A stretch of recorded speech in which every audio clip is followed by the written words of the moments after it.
Hi guys, John from LookSmart Home Inspections right here in New Jersey.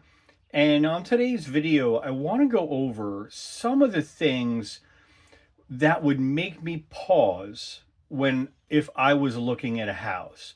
So after being a home inspector full-time for 25 years, I've looked at and inspected thousands and thousands of homes. And there are some things that I just wouldn't let go. There are things that a house would have where I would give myself pause and maybe not purchase that home. And I just put together like a brief list, and I just want to share it with you, and maybe it helps somebody out there. Maybe you're looking for a home, or in this crazy real estate market we have in New Jersey. So the first thing that would really give me pause is if that home sat low and I had a house that's sitting, below the level of the street. And I have in a couple areas of that home, the left and right, rear or front of the house, where water is going to be directed to that structure. Okay. That would really give me pause. And not to say that, that is going to be completely detrimental, but having that grade in a way that your home is sitting low instead of sitting high, right? Because if you have a home that's sitting high above the terrain, right, water is going to more easily shed. But if we have, like, sometimes we get here in New Jersey 2 or 3 days of that soaking rain or that torrential rain, and all that water is going to be going towards the structure of that house. And when that soil loses its ability to percolate and to kind of, deliver that water, underground, and to drive that water away, you're very vulnerable having a home that sits low like that. So that would definitely give me pause. It wouldn't stop me completely, but especially if I fell in love with a home, but I would have to know, and I would have to really look long and hard and talk to the neighbors surrounding that house and learn about any water infiltration problems that existed or do exist, in that house. And as a home inspector, when I see that sitting that low home below the roadway, water coming in several directions towards the house, I really, that my antenna goes up, right? And then we really have to look hard for water infiltration, seepage, flooding problems in that house, because you're so much more vulnerable to those type of things in a home that's sitting low like that. So that's the first thing. Low home, I don't know. I would probably think twice about it. The next thing that would, kind of give me pause after doing thousands of inspections and thousands of inspections on, newly renovated homes, or what people would call flip houses. Flip houses would give me a pause too. Just because I've seen so many things where people try to hide defects in these homes, and they're done to just really the profit motive, right? So a company or person is coming into that house, and they're doing sort of this, and a lot of times it's just quick flip, right? It's cosmetic stuff. It's, adding some lights here and there, and it's doing very, very surface level stuff. And then when, as a home inspector, you go in and you look at the infrastructure, you look at really the nuts and bolts of this house, basement, crawl space, utility room, electrical, plumbing, heating, HVAC. And then you get to learn, that these homes are just really not cracked up what they used to, what they are. And, buyers sort of get fooled a little bit. And it's not their fault, but they're not really looking at what a New Jersey home inspector is going to be looking at. And so when you have this kind of this quick flipped house, you have to really take a step back and understand that, what, this person or company is bought this house at a much lower price. they've put some money in it, but not to the extent where they want to really make it a really solid investment for you. They want to make it a really solid investment for them, right? So they're not going to go kind of full bore on the renovation, right? If you go into these homes, you'll see, redone kitchens and bathrooms, right? And what sells homes, right? Kitchens sell homes, right? Bathrooms sell homes. Master suite, that will sell a home. If you have an open concept first floor, that will sell a home. But what won't sell a home is maybe like an upgraded electrical service or an upgraded boiler or furnace, a mold remediation in the basement, a basement water control system. But that's where we come in, the home inspector, and that's where we really pay dividends for a buyer. Is we strip away all of the fancy sort of cosmetic stuff. And once you do that, you will learn that most of these flips are really not cracked up to what they appear to be, and that they really can be masking a lot of problems. And not to say that I don't want to paint all flippers with a broad brush, because there are some flips that I've done that are great and people really took pride in the project. I'm talking about, a good majority of these homes are, they just are ripe for problems. And so that's why I myself, and I do renovated homes all the time. I inspect them all the time. I would personally stay away from it. Doesn't mean that you have to. You can definitely find that flip or renovated home that is sort of the unicorn, so to speak. They do exist, but the majority of them, you have to be very, very careful. So that's the second thing that I would kind of give myself pause. The next thing is structural movement. And I'm not talking about, the typical, foundation, long-term settlement crack. I'm talking about big, expensive movement in homes and foundations. And so if I was touring a house and I saw a bowed foundation wall inward, that would really give me pause. If I saw a wide vertical mid-wall crack with a separation and displacement, yeah, that would give me pause too, because I know as a home inspector that is going to be a high dollar situation, right? I don't want to, as a new buyer, get into these high dollar situations now where I have to be, hiring engineers, I have to be hiring contractors, I have to be getting bids on this, major work.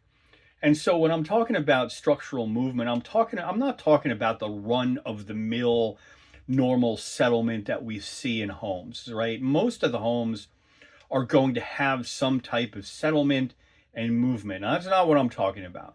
I'm talking about the serious high level stuff like foundation wall movement, horizontal cracking, really poor support inside the home. And, take for example, I was talking about, those sort of the open concept houses, in these renovated homes, right? A lot of people want this open concept, and I like it myself. I do really like it. But sometimes walls are removed that shouldn't be removed, and framing is not restored the way it should be, and your load paths don't make sense anymore in a home. Those are the homes that I would really take a back seat to. I wouldn't want that. Seeing what I see and knowing what I know, I just wouldn't want to take on, that sort of project in that house. So that's the third thing. Structural movement of any kind of a major structural movement, I would probably pass myself. on that home. The next thing would be, chronic basement flooding or water infiltration, right? And it's just not the fact that your basement gets water. It's all the things that water can do to your structure. So that water can really, really over time degrade your foundation. That water over time is going to create probably a mold problem and an air quality problem in the house. So that's something I would kind of not really jump with 2 feet into, right? If I was looking at a house and the house has a history of water infiltration in the basement, and I go down there and I'm looking in the basement and I'm seeing all types of water stains on the bottom of the walls, maybe a foot up, maybe paneling that's delaminating. Do I smell, I smell mold and mustiness in the basement. And I'm looking at the door frames and I'm seeing water staining, all sorts of water. So I'm seeing multiple, levels of water staining. My basement floor tiles are half there, half not, because they've been exposed to water. That's the house where I would take a step back at, because and then knowing that, now I have to put in a complete basement water infiltration system, right? And these systems are expensive. I need to put in a perimeter drain, most likely. I need to have a sump pump, obviously. I'm likely to have a mold problem behind those basement walls and paneling if it's finished. All that's going to have to come down. Ceiling maybe have to come down, insulation removed. So I have a huge project on my hands. And so that's the next thing that would give myself pause, knowing what I know after all these years. I wouldn't really jump in to a house that has a known water infiltration basement, either water infiltration problem, either in the basement or the crawl space. It's something that just I wouldn't want that. The next thing that I would step aside and I would really ponder if I was looking at a house is, I don't want a house with a complex roof system. Yeah, I don't want a house with all of these valleys and short roofs and then low slope roofs and then shed roof, gable roof, all these mishmash of roofs. Because I know that the more complex a roof system is, the more valleys it has, the more areas where ice dams and ice can form, right? Where water can collect, where debris can collect. The more vulnerable that house is to leakage, right? So if you have a simple gable roof system, right? Simple gable, you have way less of a chance of having long-term problems than a roof with significant, different roof surfaces. And so you have to be careful with that. It's really important. And I would kind of pause on that as well. So if I really love the house, I would want to understand, my weak points of that roof. Like, where are my points of vulnerability on that roof? And I point these out to clients when I see that sort of that large, large home where you have the garage over to one side and you have that sort of that thin little section of valley of roof where I just know that snow, water, ice is going to collect in there. And so then you have sort of these more modern homes with all different roof angles, and then you have low sloped roofing on some of the house, and that would give me pause. I want a simple roof where I can see the roof, I can maintain the roof, and I know exactly what's going on. I don't want a really complex roof system. And you can have a beautiful house with a simple hip style roof system. Or you can have, a house that you love and it have all these complex roof angles.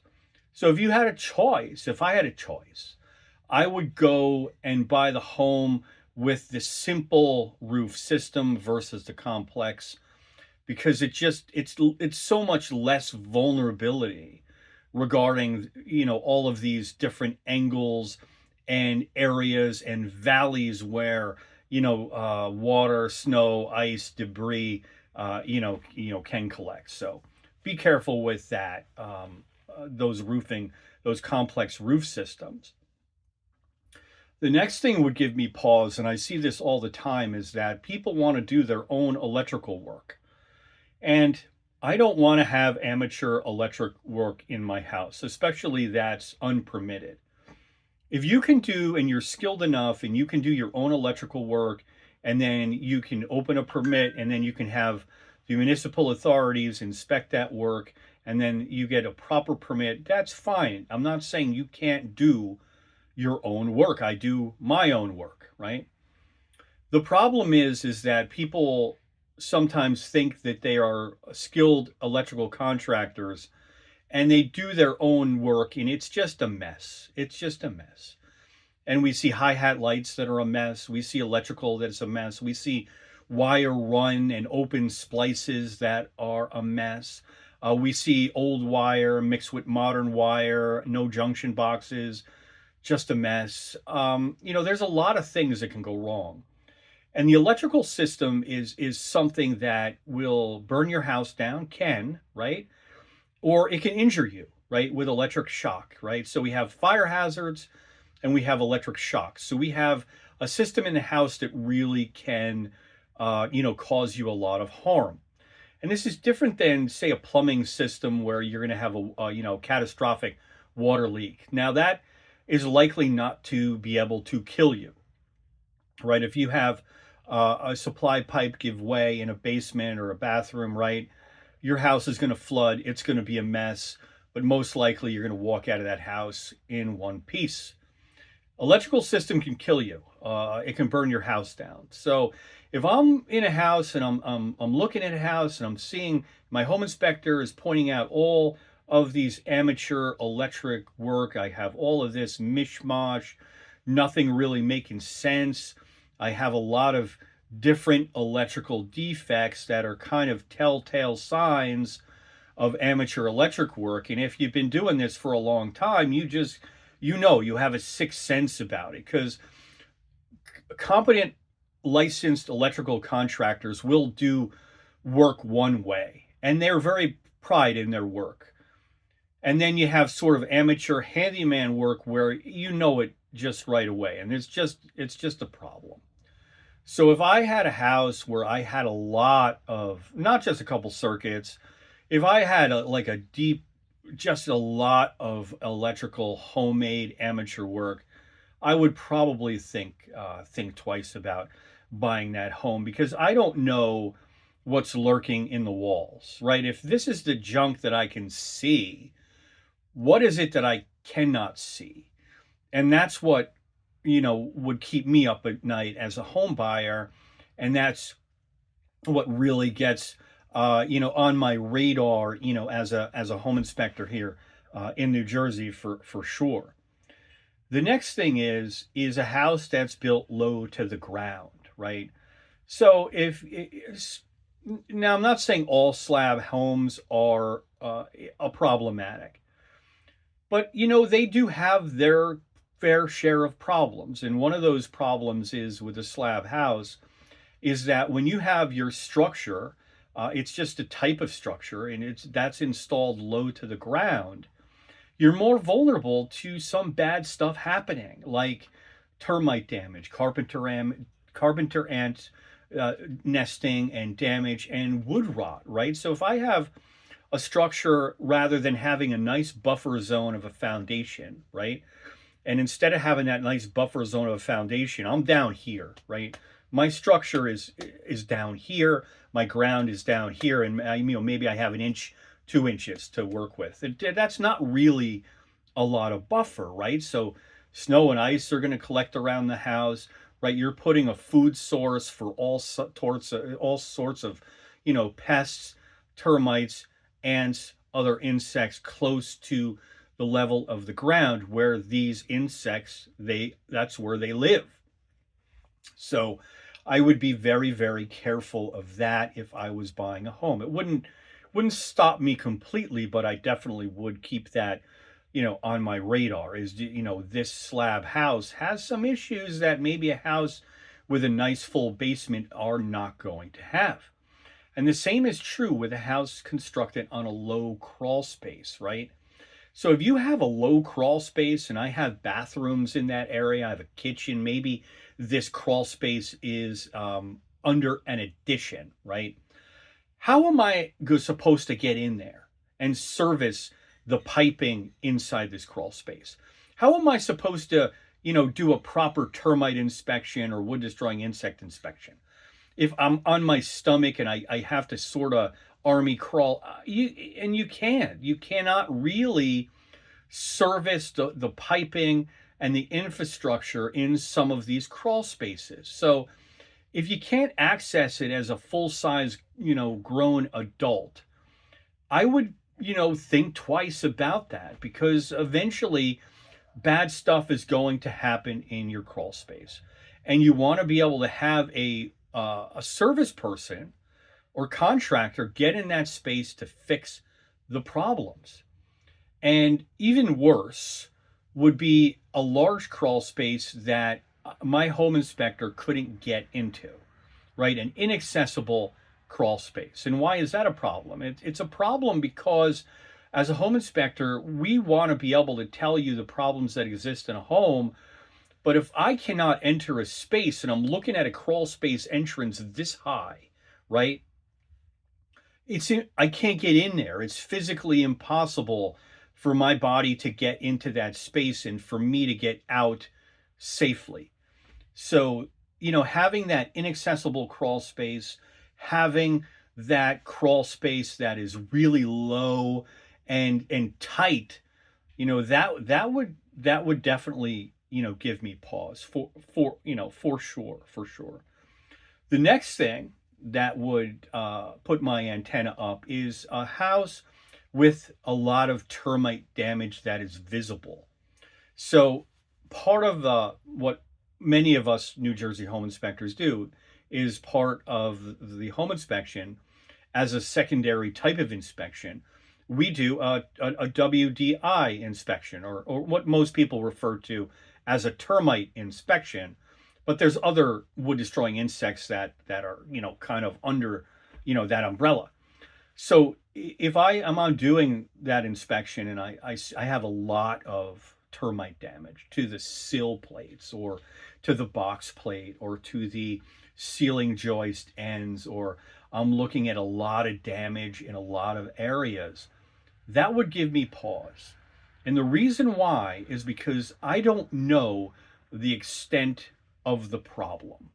I can only see what I can see, right? As home inspectors here in New Jersey, we can only see what we can see. We can't do invasive testing. So I'm not going to remove, the wall structure in the basement, right?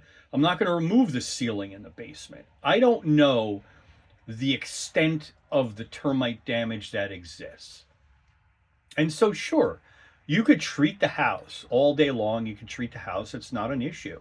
And you could even repair the damage that is visible, right, to the sill and box plate. If it's an open basement, you can get to that. You can fix that.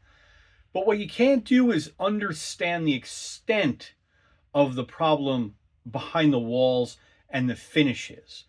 And that would give me sort of a pause.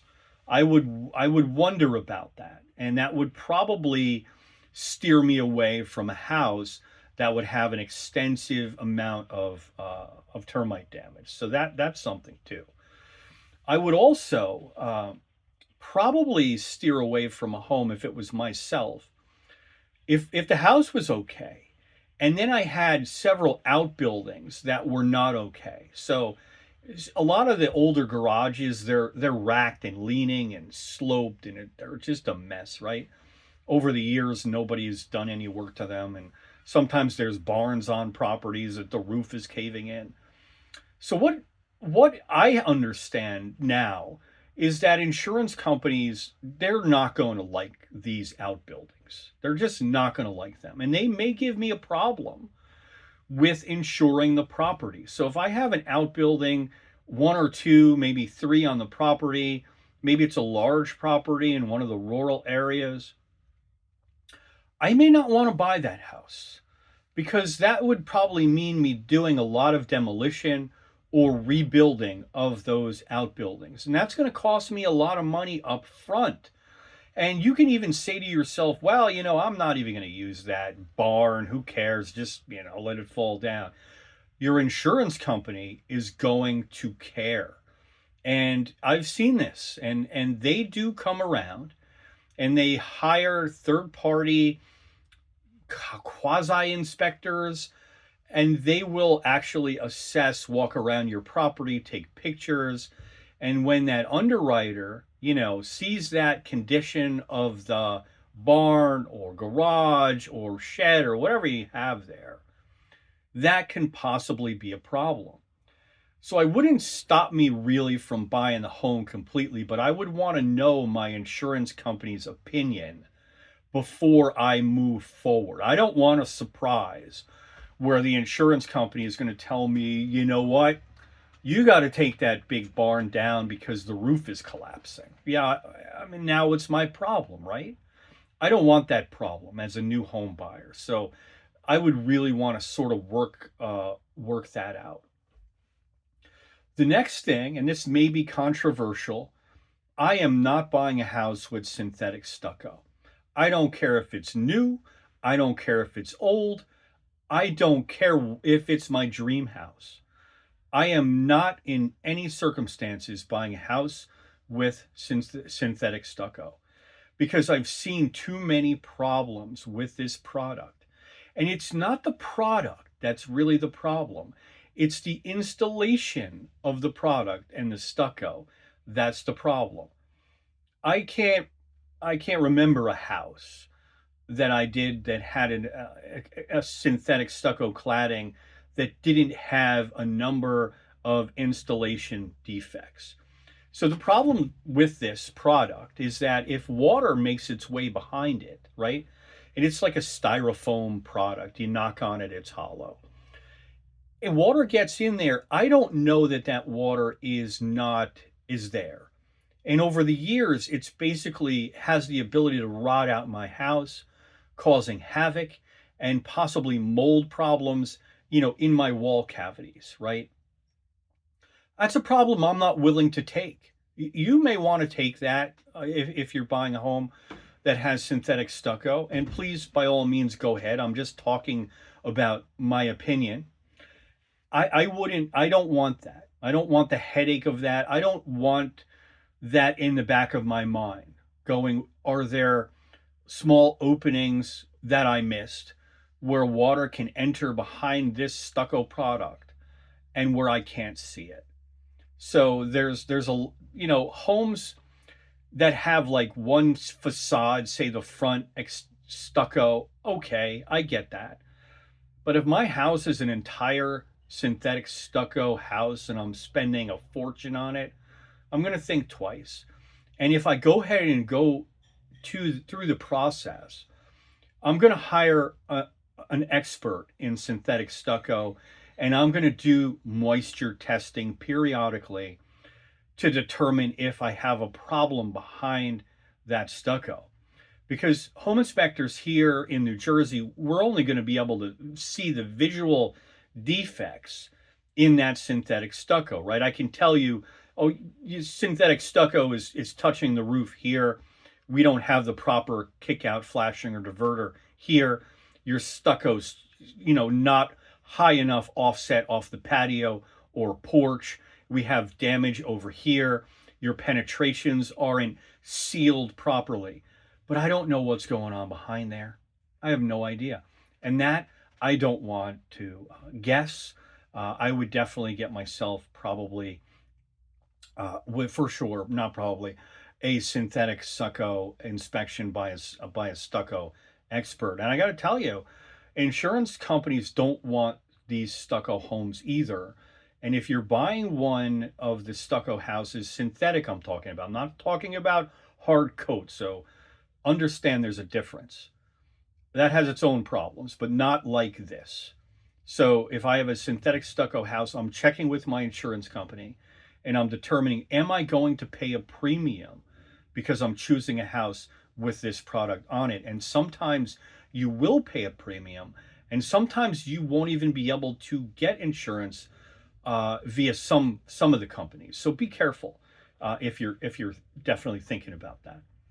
The next thing would be I want a house with an extensive mold problem in the home, right? If I go in a home and I already the mold smell is hitting me and I smell that musty damp odor and I'm going to the basement, I see all the mold in the basement, I'm thinking twice.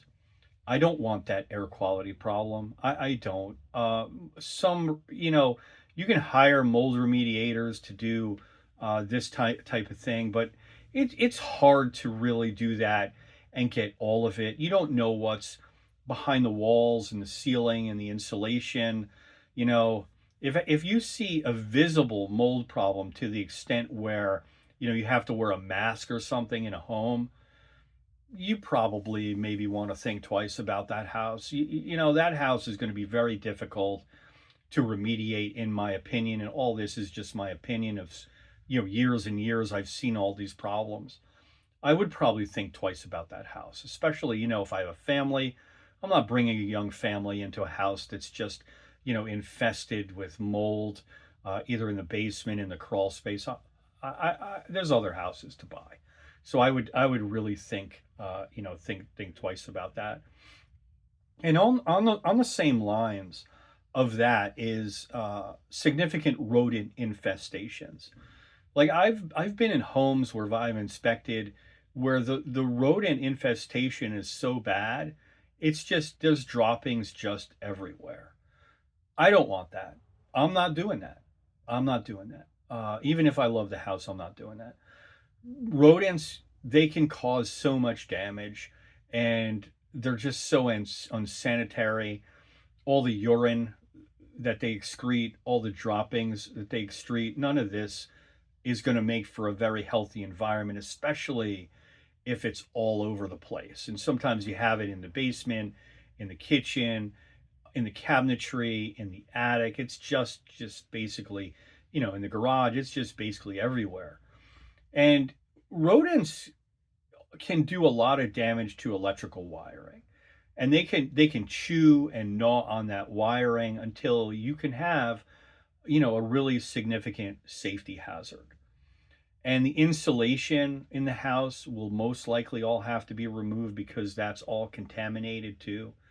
So having rodents in a home, I guess there's degrees of it. Most homes are going to have Most homes I'm going to find some rodent droppings on the course of my home inspection.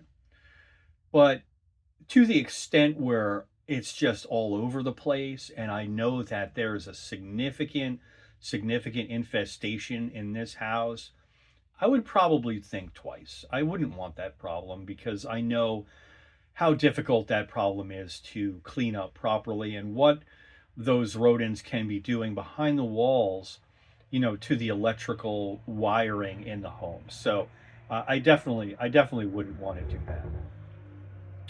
And kind of the last thing that would give me pause would be additions or major work in homes that are not permitted or have been done in a non-professional manner. So if somebody just decides to finish their basement themselves and to add a bathroom, and you have all kinds of, unique and non-conventional plumbing and electrical, and your basement is just finished in a way that that is just not professional, that would give me pause too. I don't want to mess with that. Like I don't want to be getting permits after the fact for your shoddy, amateur work.